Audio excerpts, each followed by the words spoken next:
على تتبيلتي المعتمده للبانيه، قشرته ثابته عليه، ولما تيجي تحمريه يبقى معاكي كده ذهبي ومقرمش ومن غير مواعين كتير ولا خطوات كتير، كله في خطوه واحده. تعالي قبل اي حاجه بالله عليكي شير على قد ما تقدري ومتابعه، وتعالي شوفي المقادير. البانيه طبعا بيبقى متقطع بالطريقه دي.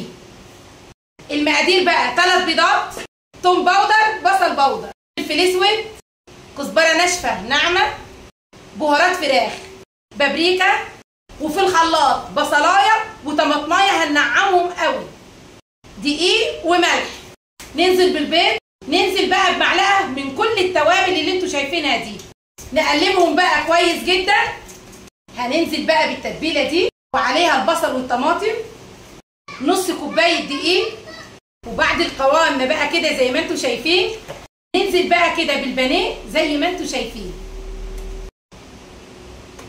وبكده بقى تقدري تحطيه في الفريزر، تطلعيه تحطيه في البقسماط من غير ما تحطي للبقسماط اي توابل. تحطي الزيت على النار يكون سخن، مش بيغلي، يكون سخن، وبعد كده هيطلع معاكي حلو جدا، القشره ماسكه فيه مش بتطلع ابدا، وطعمه جامد ولونه ذهبي. بحبكم في الله.